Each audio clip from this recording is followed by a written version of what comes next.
Hi, if you're tuning into this video, it's because you want to learn more about culturally responsive teaching and practices.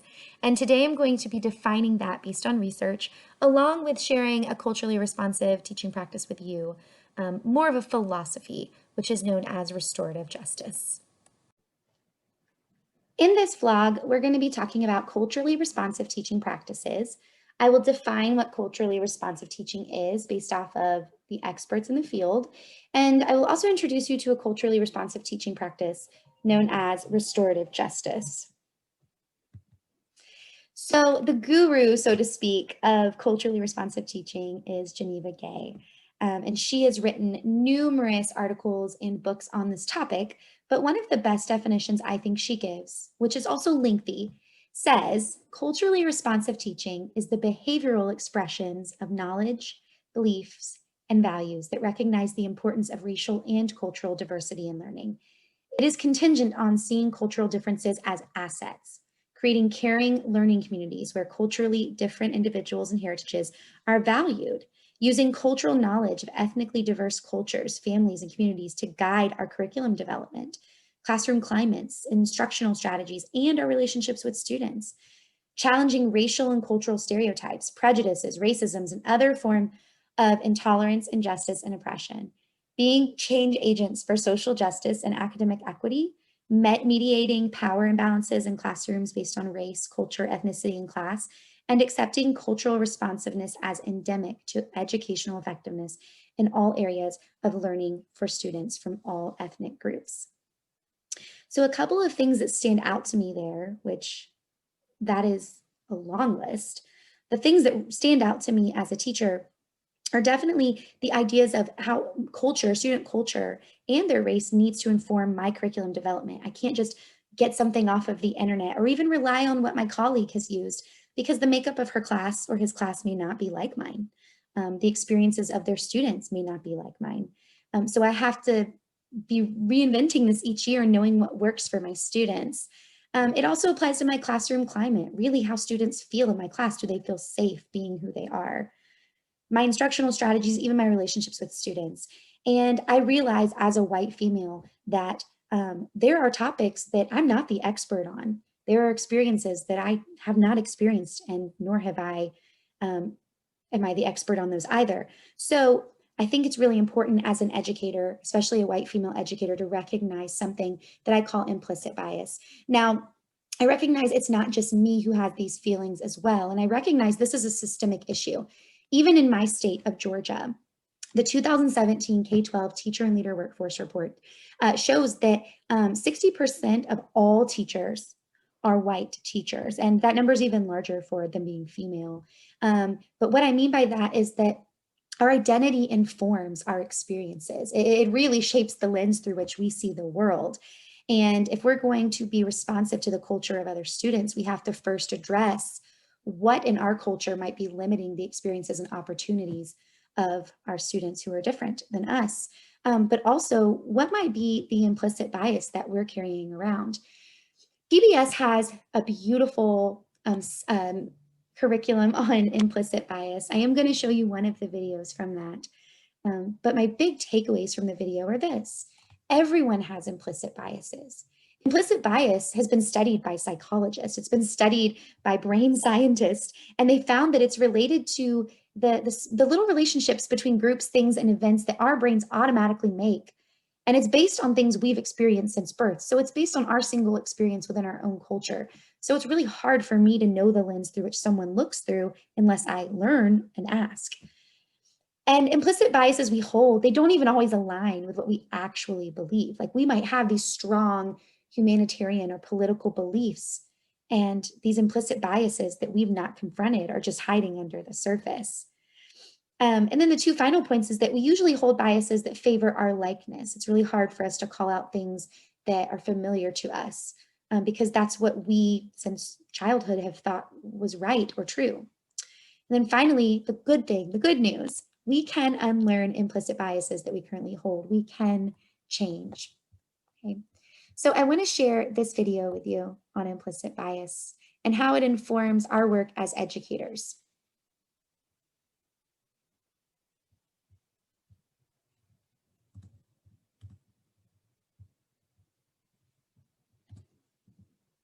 Implicit bias. Implicit bias. Implicit bias. 2016 was the year that implicit bias went somewhat mainstream. Yeah, so when Hillary Clinton mentioned implicit bias in the debates, our phones started blowing up, all our friends started emailing us about it. But what is implicit bias? Implicit biases are basically thought processes that happen without you even knowing it. Little mental shortcuts that hold judgments you might not agree with. And sometimes those shortcuts are based on race. First, some clarity. Saying someone has an implicit bias is different from calling someone a racist. The word racist is a highly loaded term, right, here in American society.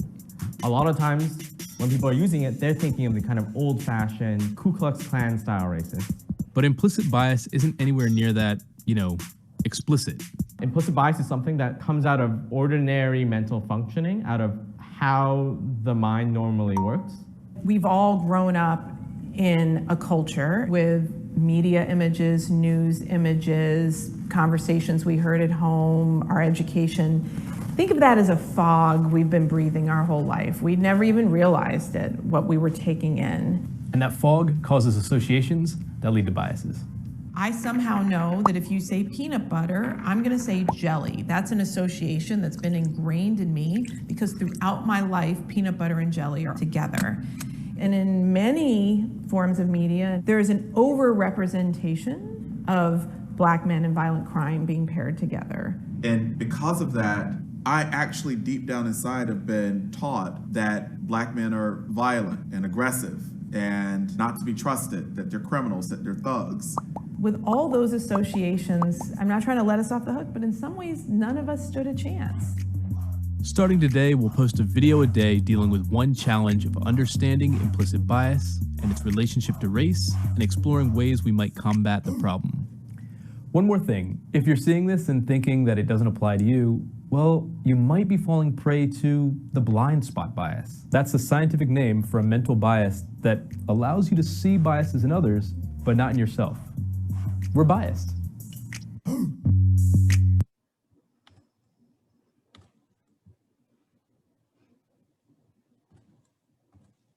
So again, the good news in this is that we can unlearn implicit biases. And I know myself as a white female, there are many that I carry that I need to address in order to be a culturally responsive teacher for my diverse students. So another piece of culturally responsive teaching is this idea of community. So Geneva Gay goes even further to talk about something called culturally responsive caring. It's an understanding that diverse learners have a different sense of community than Eurocentric educators or Eurocentric communities. And Geneva Gay says this: many students of color grow up in cultural environments where the welfare of the group takes precedence over the individual and where individuals are taught to pool their resources to solve problems. It is not that individuals and their needs are neglected. They are addressed within the context of group functioning. When the group succeeds or falters, so do its individual members. And as a result, the group functions somewhat like a mutual aid society in which all members are responsible for helping each other perform and ensuring that everyone contributes to the collective task. So think about it this way, okay? Imagine that you're standing in a circle with others, just like you see in the picture, and you're holding a ball of yarn and you toss it to the person across from you. They hold this piece of yarn, this ball of yarn now, and then they toss it to someone across from them. And that trend continues.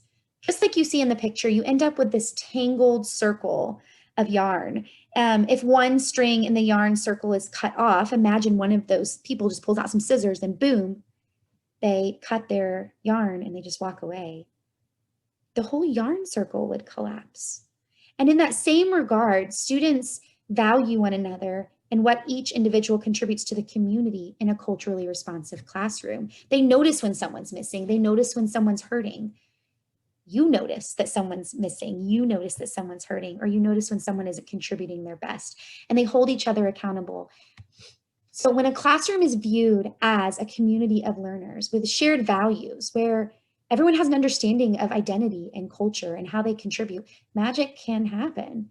And there's this sense of ownership in behavior because the idea of community is valued. Everyone takes care of one another. Students end up being more engaged in their learning because they see themselves in the text they read. They see their concerns in the classroom discussions, and they even see their peers defending their concerns. Their peers noticing that something that we're discussing in class might be relevant to their peer who has that interest or that cultural view or that passion or that identity.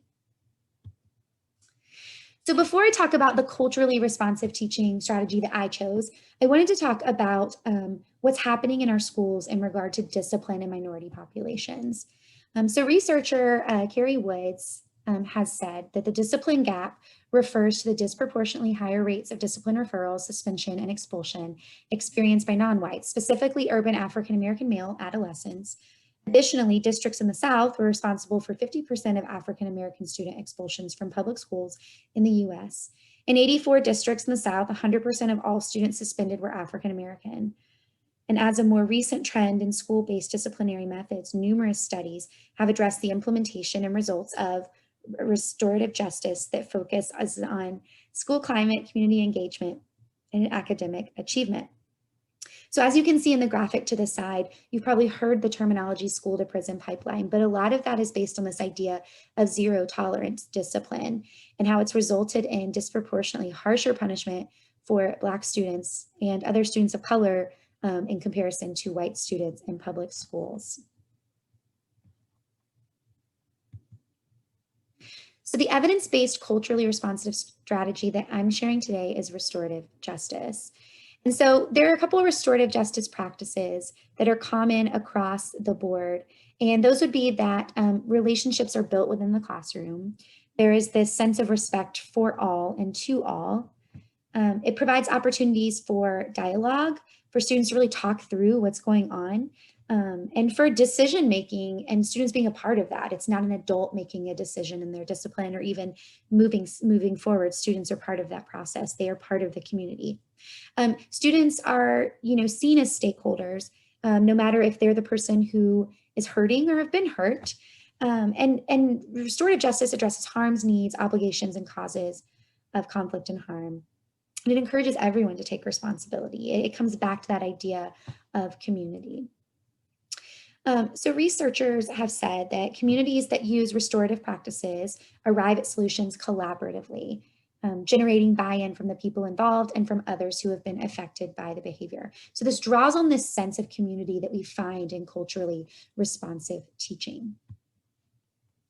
There are three core principles of restorative justice, and those would be first, just addressing the harm. When you find that someone's been hurt or if they've been harmed in any way, whether physically, emotionally, financially, mentally, any of the ways someone could be harmed, that needs to be addressed. That's the first thing. Talk about the problem. The next piece is to foster accountability. And I will say this is most doable when there is a strong sense of community. If a student doesn't feel like their identity, their culture, their language, all these things that make them who they are, if they don't feel like that part of themselves is affirmed, they're definitely not going to take accountability for something that they did or something they didn't do. They're not going to talk with you about it. And then finally, the third core principle is encouraging engagement under the guiding belief that harm to one is harm to all. Good for one is good for all. It goes back to that yarn circle. If one person's cut off, it harms the whole community. The whole community falls and it's broken now. So harm to one is harm to all. Good for one is good for all. Okay. Woods also goes on to say that restorative justice is not a set of practices or behavior modification techniques. It is a philosophy, and that's an important piece. It is a way of teaching. It's a belief that is best implemented on a wider scale throughout a school where there's consistency. Models of restorative justice focus on specific practices such as student conferencing, peer mediation, like helping students be experts and stakeholders in the community and help one another. Peace rooms have been helpful in schools. Actively listening, practicing actively listening to others. Restitution and even community service is a great way to help students see their impact on their community, whether it's the small scale classroom or the large scale society. I do have over here to the left a tale of two schools. So you can see under a zero tolerance program, which has disproportionately hurt students of color versus a restorative justice practice educational system, which has shown through research to help build community and foster culturally responsive education. So let's just read through this. It says, zero tolerance educational system. So Carlos arrives at school. Under a zero tolerance system, Carlos arrives. He's greeted by metal detectors and a police search. Then Carlos is late to his first period class. His teacher scolds him in front of the class. Carlos talks back and is given a detention. Then Carlos gets into a minor altercation in the cafeteria. A school police officer detains and arrests both students. Later that afternoon, Carlos is held in a juvenile detention facility all afternoon, missing school. He now has an arrest record and is facing suspension. Under this model, the teacher benefited because she was able to continue teaching. There was no work she had to do on her part to try to reconcile this or even understand what was going on with the student, nor was she really concerned about why he might have been late or what he might have experienced that morning. Under a restorative practices-based education system, this would go a little different. So Carlos arrives at school. Teachers and administrators welcome him and his fellow students as they enter. He's still late to first period. Well, his teacher waits until after class to speak with Carlos to learn more, and she sets up a meeting with the school counselor because maybe this is a repeated action. Maybe she's concerned about what we can do to help. Then Carlos gets into a minor altercation in the cafeteria. Well, student peer mediators and support staff intervene, have the students sit down together and de-escalate the situation. So instead of removal, they discuss what's going on, try to come to terms with why they're arguing.